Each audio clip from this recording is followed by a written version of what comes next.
Welcome back, YouTube viewers, to the 2008 Cleveland Browns Bash. I am your host, AJ, here with the Week 2 edition of the show. And it is Steeler Week, as you see, and it is one of my favorite times of the year.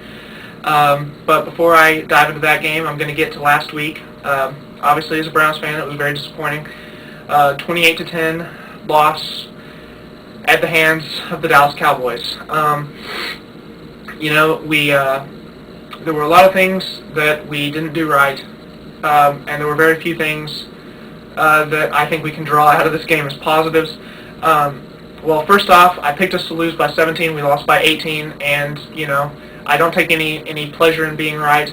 I was pretty close anyway. But it was frustrating to watch, and the main reason for the frustration was our pass rush. We just were not getting to Tony Romo at all. We were sending 3 guys for most of the first half and dropping 8 back into coverage, but ultimately that was just giving him all day to find the open man. It was not helping at all, and we finally figured that out. In the second half, we started sending 4 and 5 guys. We started putting some pressure on them. We definitely looked a lot better in the second half, but we have to make sure that we stick to that and don't go back to the drop 8 guys back into coverage game plan. Another thing that was very, very disappointing was our offense controlling the ball. We only had 22.5 minutes of offensive ball control, and it was just awful. We had a very hard time moving the football. We had one drive where we had 16 plays for 78 yards, and that was pretty much the only positive of the day, although it was aided by Cowboy penalties, 2 of them on third down, so that definitely helped us out. We need to fix the problems on defense, and as far as the offense goes, we just need to try to get into a rhythm.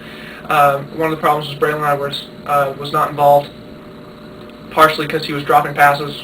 Hopefully this week he gets his game back together. And then the final thing that was very, very the other 2 things were frustrating, and this was frustrating too, but at the same time it was very confusing. Romeo Crennel, we're losing 28-7 in the fourth quarter with 10.5 minutes left, and we're, I think, inside the Cowboys' 30, and Romeo Crennel opts to kick a field goal on 4th down. Now, I can see most of the time, you say 28-7 with 10.5 minutes left, odds are we're not going to win the game.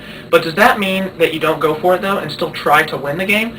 See, with Romeo Crennel making that decision, it basically said one of 2 things to the team.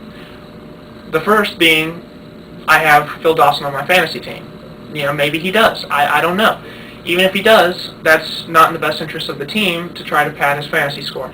And, obviously that's probably not the case. The case is that he's sending a message to his team that we're giving up. By kicking the field goal, we're still down by 3 scores. Odds are we're definitely not going to win the game now. Had we gone for it, gotten a first down, scored a touchdown, we'd have been back in the game. There was still 10.5 minutes left. I remember about 6 years ago we were playing the Tennessee Titans. We were down 28-14 with about 2.5 minutes left. We score a touchdown, take the onside kick, recover it. I believe it was Andre Davis. I still remember it. It was a perfect kick. Anyway, we go back down the field. We score again, tied it at 28. Going to overtime, Phil Dawson kicks the game winner. 31-28 was the final. It was a very fun game, and who knows? That could have been last weekend. But by Romeo Crennel's decision to kick the field goal, that was just very confusing. And like I said, it pretty much told the team we've lost, and that I do not like. It doesn't matter how much he tries to powder over that. That was a bad decision. Jamal Lewis did have 62 rushing yards on the day with a 4.8 yards per carry average, which was definitely a positive. Kellen Winslow had a touchdown catch. Other than that, there really just was not much to take from the game, like I said. We can build on the pressure that we're putting on the quarterback, but we got to build on it. We can't revert back to our sending 3 guys. That was just that was very hard to watch. So once again, 28-10 was the final. We are now 0-1 coming into week 2. Huge game this week, people. Huge game versus the Pittsburgh Steelers. And I'm going to be at the game, as I told you guys last week. I'm so pumped. The atmosphere for these games. I was at a game back in 2003, and the atmosphere is just great.